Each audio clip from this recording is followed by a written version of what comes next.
I'm Eric Singer, Gazette.com, and welcome to City Chat, a conversation with the mayor about a myriad of topics that affect the city of Colorado Springs. First, thank you so much for being here, Mayor Suthers. Glad to be here, Eric. And my co-host of court, Gazette reporter Billie Stanton Anleu. Thank you. Thank you, Eric. I'll start with the questioning, and the elephant in the room right now as we get closer to the election is, all right, what if the city sales tax hike for roads fails, what's plan B?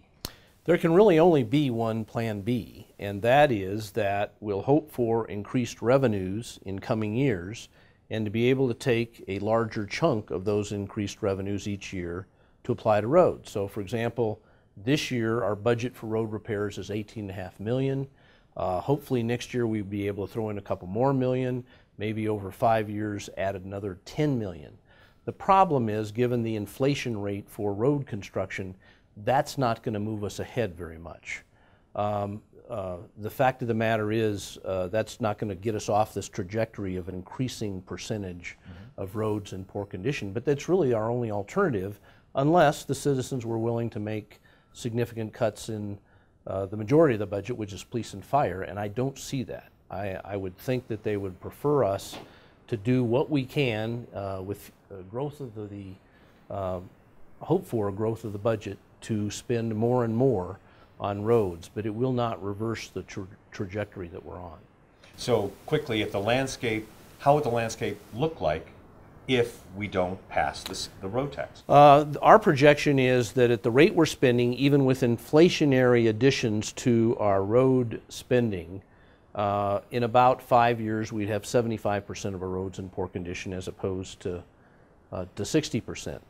But we do. I just want to assure everybody we would do the absolute best we can, but I don't see an appetite to go, oh, let's cut the police and fire department $25 million and throw that into roads. So we would do the best we can with any future growth in revenues. Billie? Mayor, while we're talking about that, can I just segue into the extra $9 million that we're expecting in this year's budget? You bet. Is that something that you're envisioning to go to be sprinkled throughout the budget, to go towards stormwater, which I know you've been trying to get the money together for stormwater, or perhaps to go toward roads if the sales tax increase doesn't pass? For the most part, Billie, it has to go to the stormwater. $8 million is what we have to come up this year. Future years $5 million, but because $3 million will mature next year from the bonds and it's not available this year, 8 of that $9 million goes to stormwater. And what people have to understand is, you know, roads, if we have crummy roads, that's really our problem. It doesn't impact the EPA, the Colorado Department of Health, the Lower Arkansas Water District, or Pueblo. That's not the case with stormwater. If we don't deal with this stormwater problem, where you have legal entanglements that we would not have if we don't fix our roads. We have to address stormwater. That's why it's in the budget. 8 of the 9 additional million is going to that. All right. And then when you were talking about finding that money for stormwater projects earlier, you talked about squeezing the budget, freezing most of the new hires and capital improvement projects and salaries, yes. And what can you say about the capital improvement projects and the additional employees who are in the budget now? Okay. Let's talk about the budget process because it's very instructive. When the department submitted their budgets to the mayor's office, they, and as a total matter, requested about 80 to 90 additional employees. Now, in their defense, they've lost a couple hundred employees in the recession, and they're hoping to get a portion of those back as the economy improves. But given our infrastructure issues, that's not going to happen. So we went through all those requests and boiled it down to what are legal issues. For example, we have some document retention issues that one of the new employees is in the clerk's office to deal with some document retention. There's other, for example, IT, you have systems that the city's invested in coming online. You can't invest that in the systems and then not have the people to administer the system. For example, municipal court, a new system of collecting payments, assessing fines. we had to have the IT people to administer that system. Otherwise, it makes no sense to have put it online. So the total general fund additional employees is 8. That is less than 0.5% of the employees of the city of Colorado Springs. And what people have to understand is our population this year will grow about 2.5% to 3%. We're continuing a trend. Let me just give you an example. In 2000, the city had 5.1 employees per 1,000 people. Today it has 3.8. I can predict with great certainty 5 years from now will be even fewer employees per 1,000 people. That's a good thing. It shows good stewardship of taxpayer dollars, and that trend's going to continue where our population's going to outstrip any additions in city employees. But as I've said many times, the problem is the hits that Public Works have made. Capital.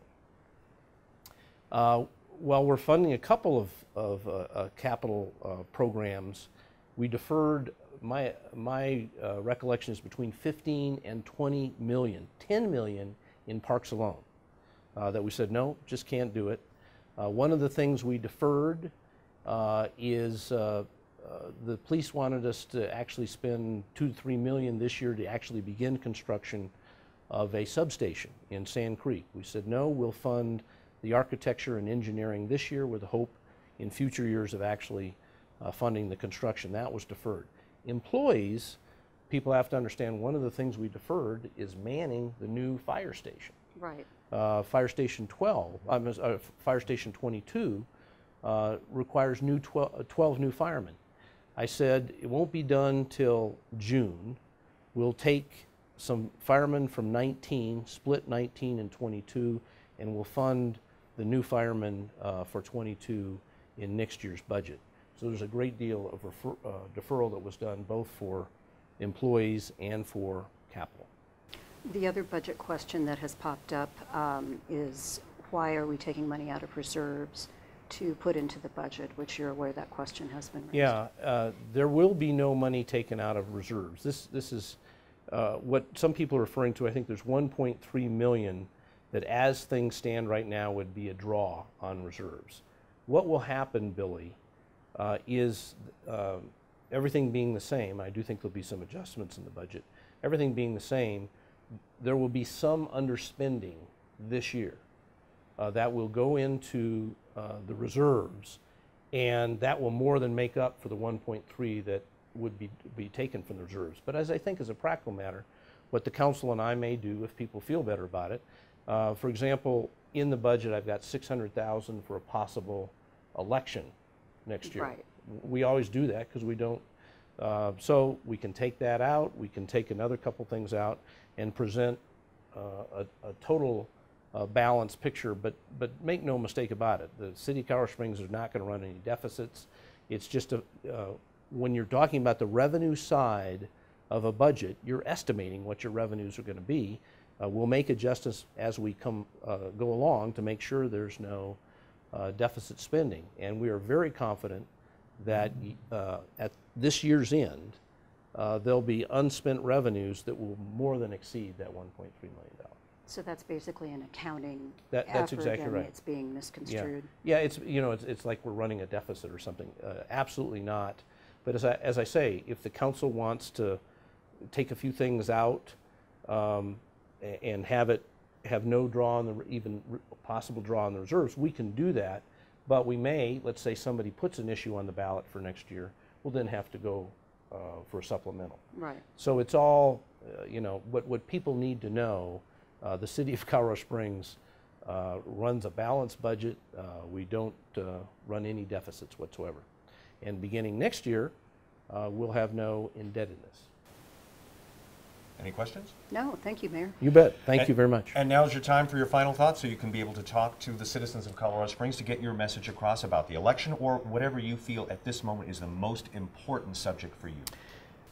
I've had a couple of meetings this week, Eric and Billy, that involving the airport, involving prospective new employers, that lead me to believe that we've got an incredible amount of momentum going in Colorado Springs. We've got interest that we did not have before.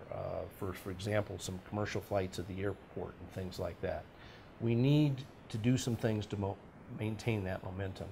And frankly, I'm absolutely convinced part of that is addressing these infrastructure problems.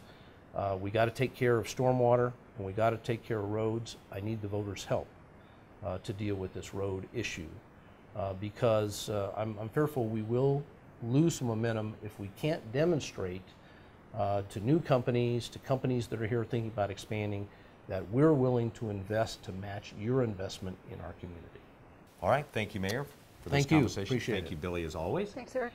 And of Thank you, course, thank you for watching City Chat, where we go beyond the sound bites to get you the real facts about what's happening in the city of Colorado Springs. Until next time, I'm Eric Singer, Gazette.com. Have a great day.